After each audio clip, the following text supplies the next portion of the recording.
Mega Noticias con Paco Ramírez.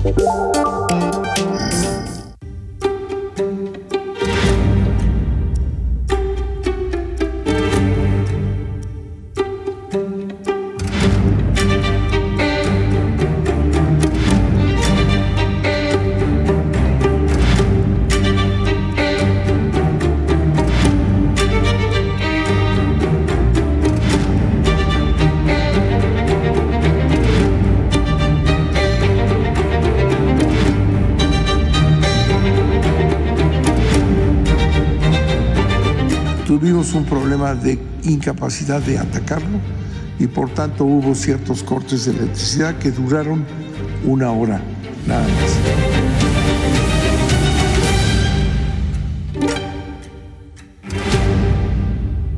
Incapacidad. Con el apagón, ¿qué cosas suceden? El sistema eléctrico nacional nunca ha estado en riesgo, asegura Manuel Bartlett, el director de CFE. Durante el informe en el Salón de Tesorería, ni una sola vez, ni una, se mencionó el término apagón. Cortes rotativos. Las cosas como son. Acusan a los medios de sensacionalistas y, para variar, acusan al pasado. Nos entregaron una CFE a punto de desaparecer. Ordenan bajar la operación de la refinería de Tula al 75%. Como sea, no hay casualidades. Contaminación, calor, aumento de demanda, fallas de generación, transmisión y distribución. Hoy el sistema eléctrico nacional está más fuerte que nunca. Queremos creerlo, pero ¿qué no se dijo? ¿Qué se esconde? Vámonos con la crónica de los apagones y la energía en México. Leticia Alcántara. Nos entregaron una CFE a punto de desaparecer. Hoy está funcionando y la CFE que iba a desaparecer en este sexenio está más fuerte que nunca. El gobierno federal asegura que en 6 años ha rescatado a la Comisión Federal de Electricidad y hoy está más fuerte que nunca con un sistema eléctrico con el doble de energía para atender la demanda de los mexicanos, evitar apagones y garantizar el futuro del país. Pero en 2018 la CFE no estaba tan perdida. Tenía una capacidad instalada de casi 76,000 megawatts y 32% venía de energías limpias. Hoy en día la capacidad se ha ampliado a 87,000 megawatts cuando la demanda es de 50,000, pero el avance en fuentes renovables apenas se ha movido 3 puntos. Parte del logro que hoy presume es resultado de las subastas de largo plazo establecidas en la reforma energética del sexenio pasado, las cuales permitieron el desarrollo de proyectos de energías limpias. La entrada en operación de las primeras 3 subastas en el periodo 2018 al 2020, que no requieren inversión del Estado, permitieron un aumento en la capacidad de 7,000 megawatts y una inversión de $8,600 millones. 42 empresas comprometieron en 22 entidades la construcción de 67 nuevas centrales eólicas, solares, hidráulicas y geotérmicas. Sin embargo, la cuarta subasta para la adquisición de energía de largo plazo no llegó. En 2019 el gobierno la canceló. A cambio anunció un nuevo programa para CFE y la industria eléctrica. A la fecha se han aplicado inversiones por más de $20,000 millones. El gobierno asegura que no se comprará energía, es decir, ya no habrá subastas que abaraten el costo. ¿Cómo se atrevieron a dar permiso para instalar estos ventiladores? Pueden decir que se genera energía eléctrica, muy poco. Buscarán que CFE tenga el 56% de la capacidad de generación y para ello van a modernizar parques termoeléctricos que producen energía con ayuda de combustibles fósiles. A los usuarios solo nos queda confiar en que México siga contando con recursos para seguir aplicando inversiones en la empresa productiva del Estado. Un sistema que operó perfectamente todo el día y en la noche, lo que se llama el pico, cuando existe la mayor demanda de electricidad, tuvimos un problema de incapacidad de atacarlo y por tanto hubo ciertos cortes de electricidad que duraron 1 hora, nada más. Leticia Alcántara, Mega Noticias. Insisto, me llama mucho la atención eso de... Tuvimos un pequeño problema de incapacidad. Sí, dejaron a millones sin luz. Y bueno, de nuevo, como cuando inició esta crisis de los apagones, establecemos comunicación con Gonzalo Monroy, el director de la consultoría GEMEC. Gonzalo, como siempre, buenas noches. Y de entrada te pregunto, ¿qué se esconde? Mi querido Paco, muy buenas noches. Y mira, es muy revelador todo lo que pasó hoy en la mañana, porque como muy bien apuntaban en la nota previa, el presidente, los directivos de la CFE, Manuel Bartlett, hicieron hasta lo imposible, hicieron muchas maromas para no decir la palabra apagones, hasta que la primera reportera lo dijo, lo que estaba evidente para todos. ¿Qué es lo que se esconde? Hay varias cosas, mi querido Paco. Por ejemplo, se trataba de mostrar, o el propósito de esa conferencia era mostrar que CFE era muy buena y que lo estaba haciendo todo muy bien. Pero cuando nos muestran detalles, hay muchísimas cosas que salen a la luz y te voy a ilustrar las tres más importantes. La primera es que CFE no invirtió durante el año 2019 y 20. Pues sí, simplemente se confiaron. El año 2020 fue el año de la pandemia y toda la gente se quedó en casa. La producción industrial, la demanda de eléctrica industrial se desplomó y CFE pues, simplemente aplicó austeridad republicana y no invirtió. Obviamente cuando vino el año 21, el año del rebote, CFE se dio cuenta que estaba ya con años de retraso y empezó a construir rápidamente lo que fuera. En ese sentido, Paco, ¿dónde invierten? Nos dimos cuenta que la mitad de la generación de las cifras que mostraban estaban en hidroeléctricas, pero producto del cambio climático nos damos cuenta de que hicieron la apuesta equivocada. Hoy la producción de las hidroeléctricas está a la mitad del año pasado. Y todavía más importante, cuando nos muestran las líneas de tiempo, el minuto a minuto, de cómo se fueron dando los apagones de la semana pasada, algunas cosas muy importantes salen a relucir.